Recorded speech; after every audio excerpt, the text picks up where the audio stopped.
Bien, en este momento le damos la bienvenida al licenciado Basilio Sánchez, quien es presidente del Instituto Nacional de Contadores Públicos Autorizados de la República Dominicana. Gracias por estar con nosotros, licenciado. Muchas gracias Michelle por permitirnos seguir en contacto con este público que siempre está ahí. Bien, licenciado, hoy vamos a abarcar un tema, algunos temas específicos de lo que tienen que ver con los tributos, con los impuestos, y son de esos temas que nos llegan, que tienen muchas preguntas entre los contribuyentes.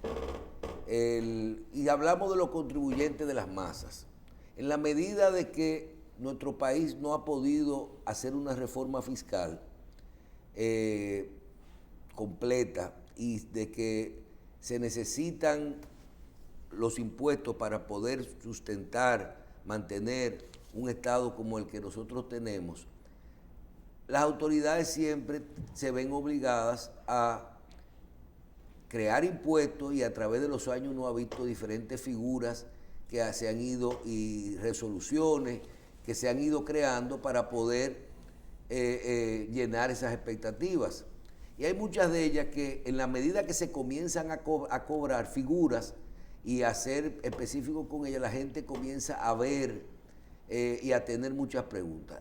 Me refiero a figuras como lo que son los anticipos, el impuesto sobre la renta, que siempre ha sido el impuesto tradicional a los beneficios, y la figura de el pago de los activos.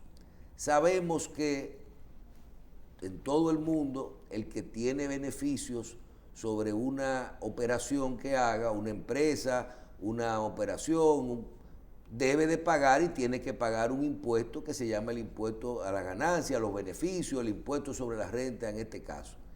Y eso no está en discusión, pero en la medida de que hay evasión, de que la gente se necesita las recaudaciones que vayan entrando periódicamente, lo que se llama el flujo de caja, se van creando figuras como el pago de los activos y los anticipos. Inclusive figuras de ellas que yo creo que usted puede iniciar por ahí, que se crearon de carácter transitorio y que debieron de eliminarse en cierto momento.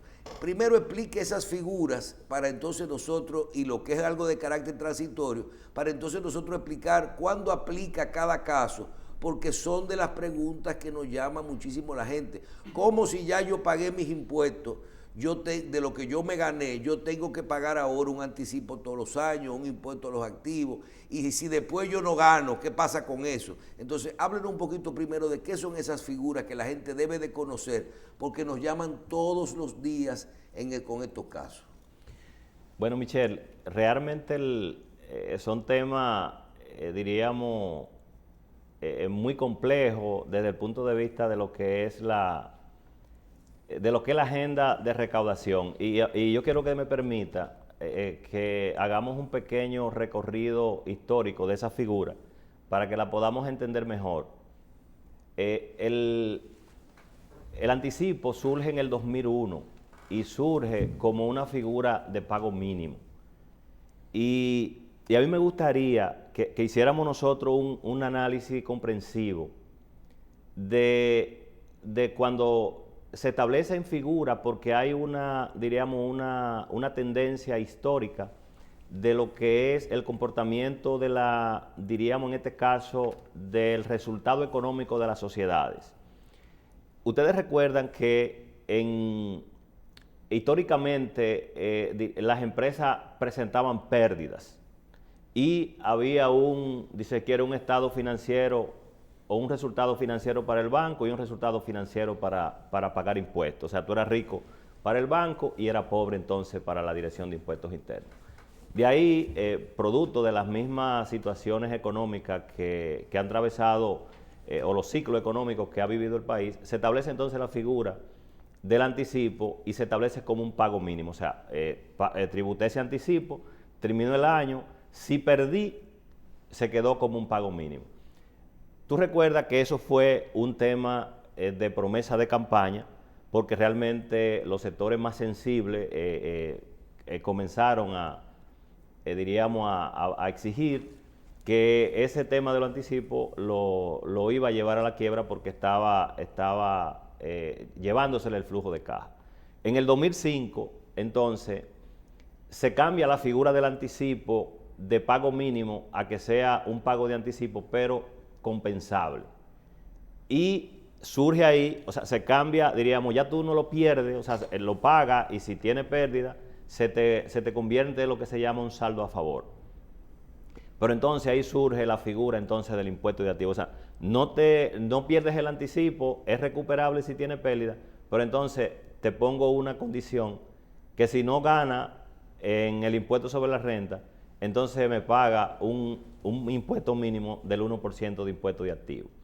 Diríamos que desde ahí viene la figura del anticipo y viene la figura del impuesto de activo. En el 2012, con la ley 253, entonces se crea una condición y es que se condicionó el impuesto de activo a que si se cumple con la ley 112, que es de desarrollo, se eliminaría en el 2015. Evidentemente, por los mismos temas de que no se ha podido cumplir con la presión tributaria, diríamos, estimada, pues el impuesto de activo todavía sobrevive bajo las mismas condiciones de pagar el 1%. Ahora, nosotros pudiéramos mirar ahora el tema del anticipo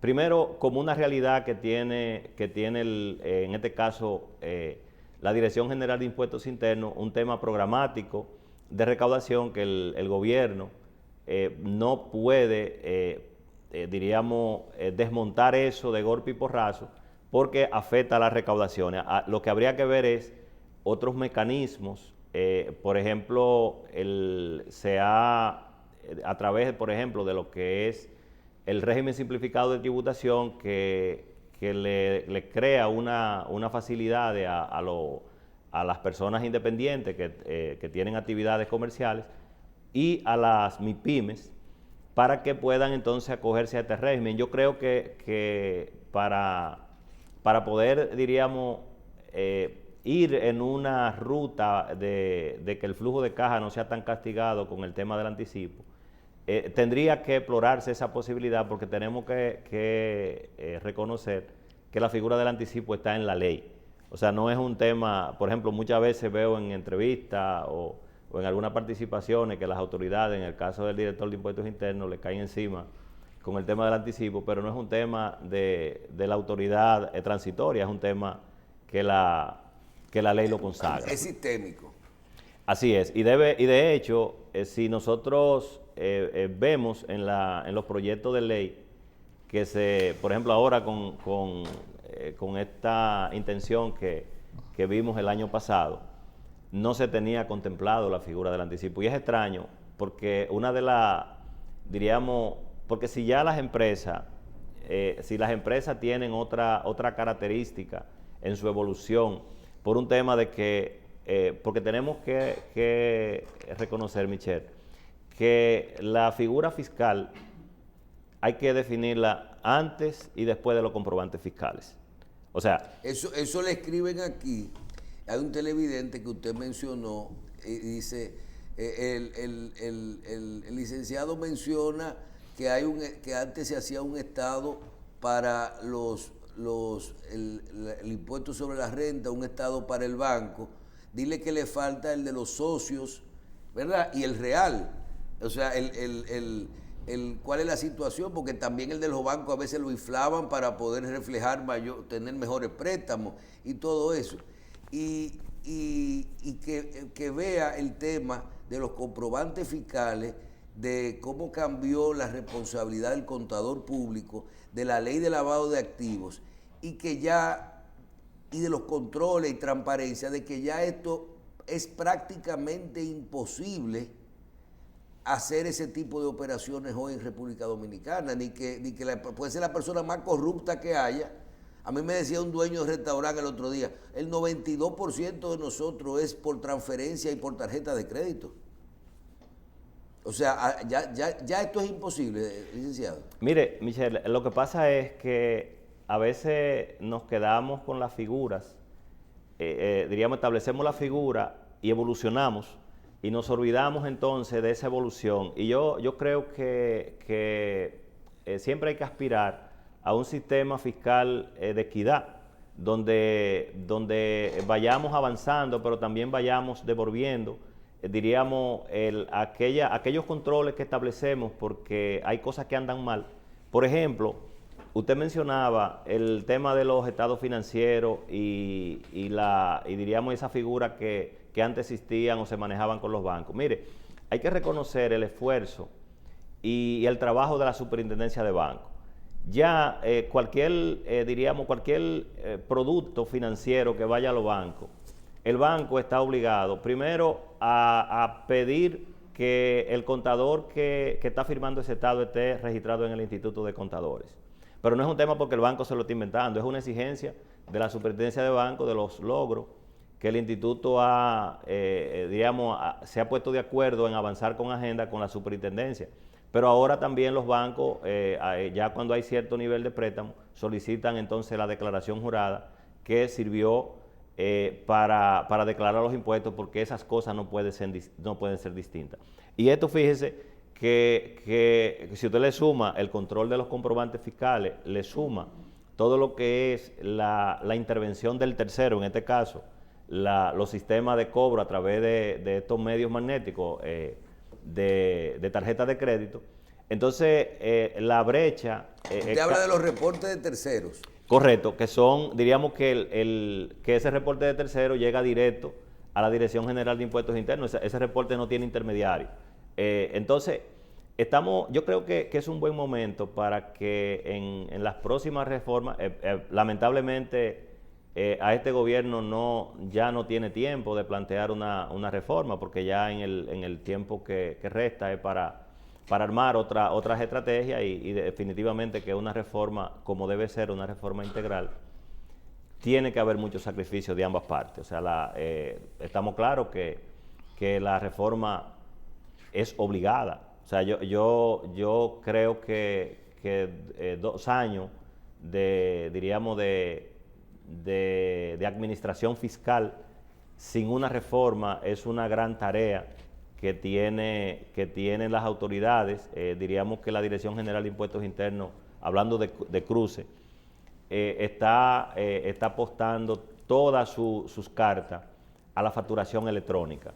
Fíjese que la compensación de una reforma, de alguna manera la Dirección General de Impuestos Internos la está apostando a dos grandes estrategias. Una, grabar los servicios digitales, o sea, grabar todas estas plataformas digitales, y la factura electrónica. O sea, serían las dos obras maestras que tendría en este caso el gobierno para poder aguantar 2 años.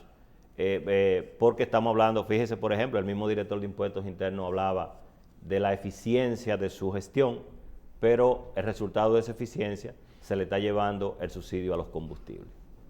Sí, porque es ahí que está el exceso de la recaudación. Volvamos a la primera parte. Impuesto sobre la renta, que es el de las ganancias. El pago del anticipo y el 1% de los activos. Sabemos que el de la ganancia en nuestro país es el 25% para una persona física. El 27%. El 27% y para una persona, para una compañía. Sí, el 27% para una compañía y el 25% para una persona física. Hay 3 escalas en la persona física. La persona física tiene lo que le llaman unos tramos. Por ejemplo, de acuerdo a lo que ganen. Sí, correcto, porque el primer tramo es un 15%, el segundo es un 20% y el tercero es un 25%. ¿Cuánto es el porciento de los activos? ¿El 1%? El 1%. ¿Cuánto es el anticipo? El 1.5% del ingreso, que me gustaría que hiciéramos entonces... ¿Del ingreso bruto? Del ingreso bruto. Ok, explique 2 cosas. Primero, la figura que usted habló al principio, que la gente no lo entiende, que solo se paga el mayor de los 3. No son 3 recaudaciones, 3 impuestos. Solo se paga el mayor de los 3.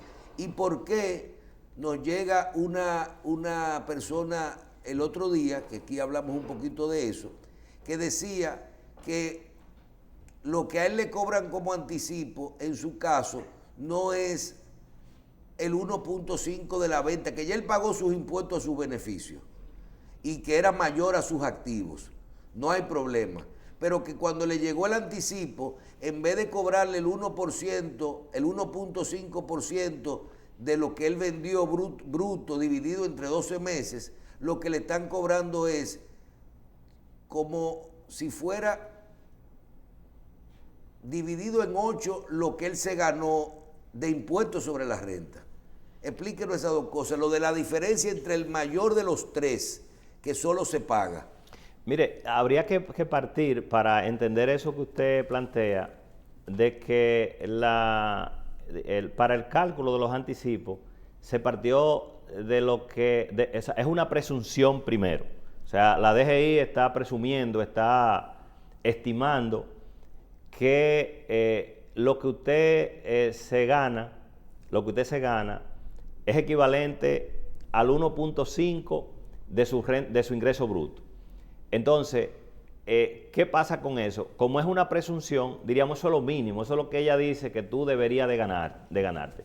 Si tú tienes pérdida, por ejemplo, dice, ok, tuviste pérdida, entonces yo estimo que te ganaste el 1.5, entonces tú me vas a pagar el anticipo en base al 1.5. O sea, en ese periodo no ganaste, vendiste y perdiste.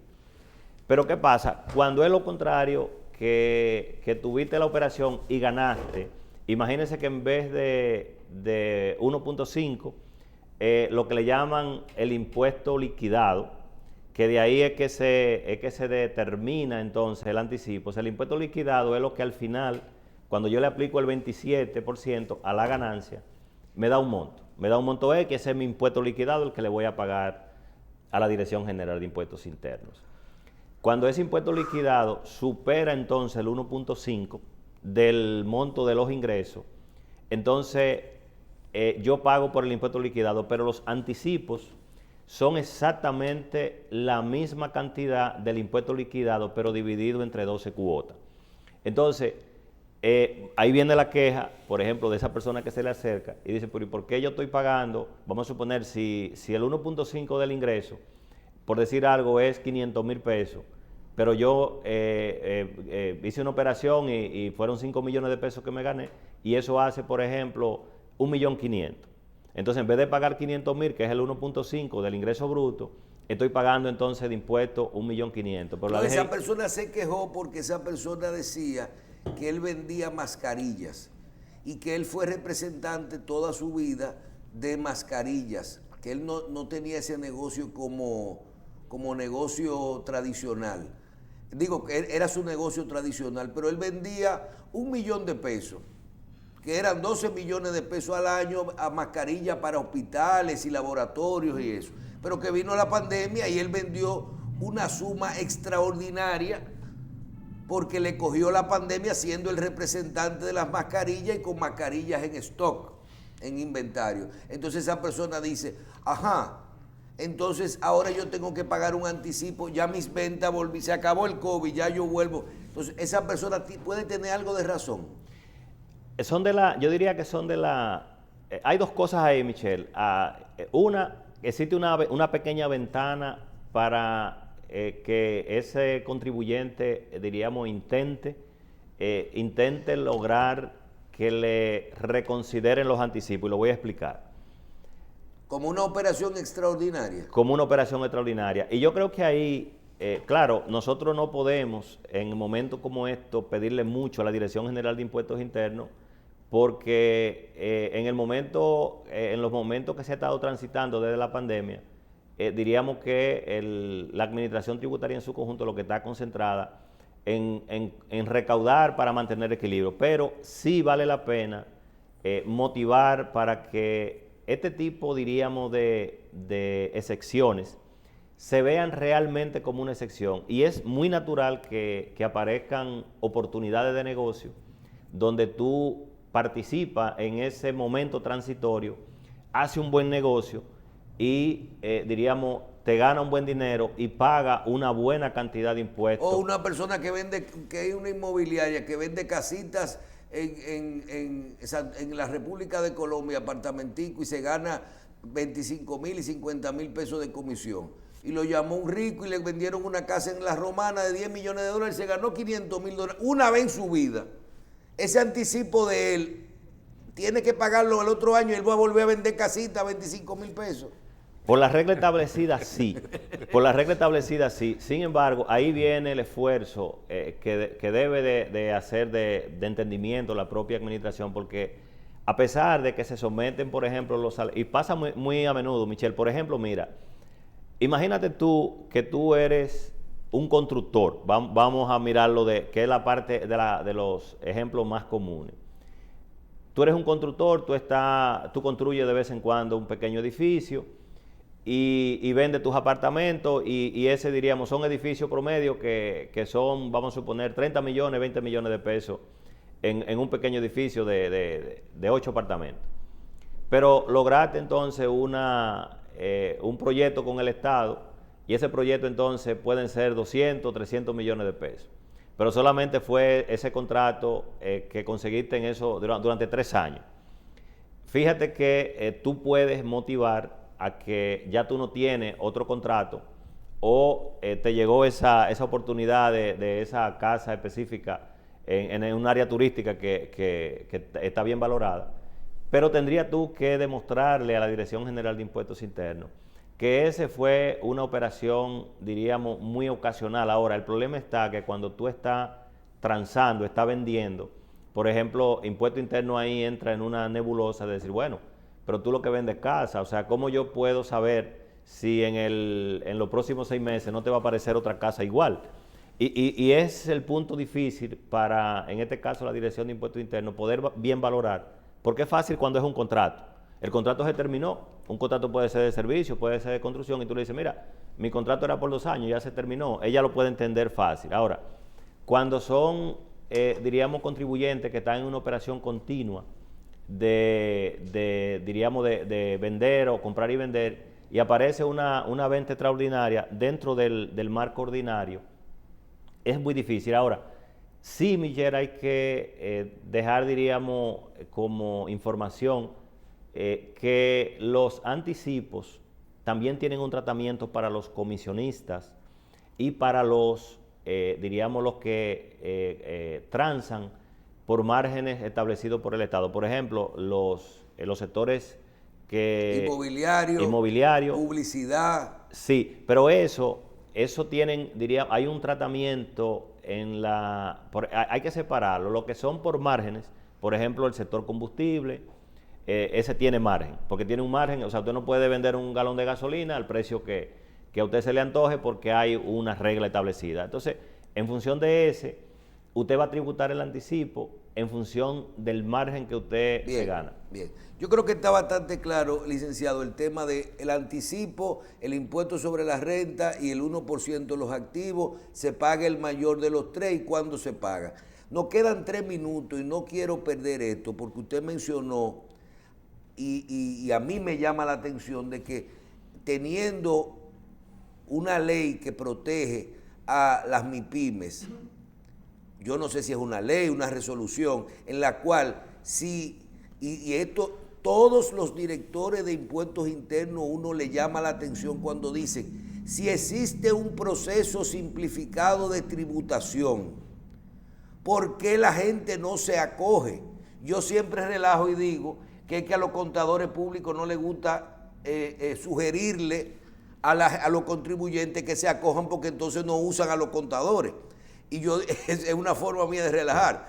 Pero la verdad es que si hay un proceso que a ti te dice, si tú eres una MIPYME y tú tienes un proceso simplificado de tributación que te permite no pagar anticipo, ni pagar 1% de los activos, solamente, es más, y pagar tu impuesto sobre la renta en 4 cuotas en vez de en una, ¿por qué la gente no lo usa? Y dígame si yo tengo la razón en lo que estoy diciendo de este tipo de concesiones a este sector. Yo creo que hay que revisar el decreto que establece el régimen simplificado, Michelle, por lo siguiente. Fíjate, El régimen tiene dos categorías. Una categoría que es por ingreso y una categoría que es por compra. Por ejemplo, por ingreso son por ejemplo, un programa en televisión que vende servicio de publicidad. Usted puede tener hasta 6 millones de pesos al año, Maitevi, algo así. Es correcto. Por ejemplo, el de ingreso son 9.6 millones que tiene el Con régimen. ITEVI incluido.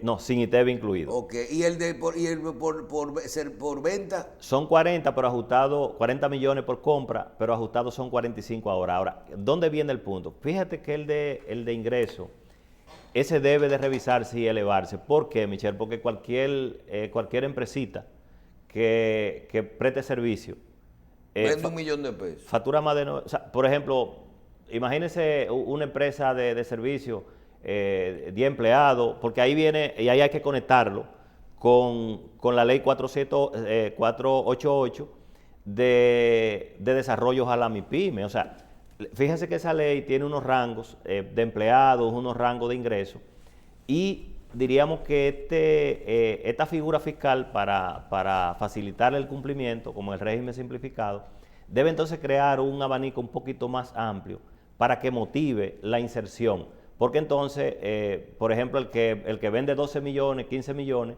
ya no califica para estar en el régimen. O sea, que hay una especie de limitación en el propio régimen. Y en el caso, por ejemplo, de las empresas que son por compra, hay sectores que han pedido que se eleve por lo menos a 60 millones de pesos para poder tener un abanico más grande. Porque vamos a suponer, Michelle, un colmadón. De esos colmadones que venden mucha cerveza. O sea, de seguro que ese colmadón vende más de 40 millones de pesos al año.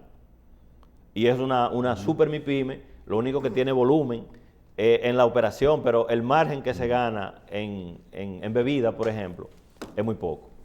Bien, entonces hay que aclarar que, aunque esos márgenes para las empresas MIPYMES todavía hay que revisarlo, esos topes de venta y de ingresos, sí se aplican. Sí tienen estas concesiones de que no pueden entrar ahí. Porque aquí hay mucha gente que se está quejando para no pagar impuestos, pero si clasifica, que clasifica, ¿verdad? Definitivamente. O sea, no pagaría el anticipo ni los activos. Y le evita una complejidad de cumplimiento, que ahí viene, por ejemplo, lo que usted decía con el tema no es que la contabilidad de esas empresas van a dejar de existir, porque ellos van a seguir, necesitan sus números, necesitan ir a los bancos, pero la DGI pues, le dispone de una serie de facilidades, como no envío de esas informaciones, por ejemplo, porque ya el cruce de tercero de alguna manera hace el trabajo por ello, porque usted no le puede pedir vamos a suponer, a un periodista que lo que está es moviéndose acá, moviéndose allá, que él esté concentrado en el tema de impuestos. Bien, vamos a agradecer al licenciado Basilio Sánchez, presidente del Instituto Nacional de Contadores Públicos Autorizados de República Dominicana. Gracias por estar con nosotros y a ustedes por su audiencia.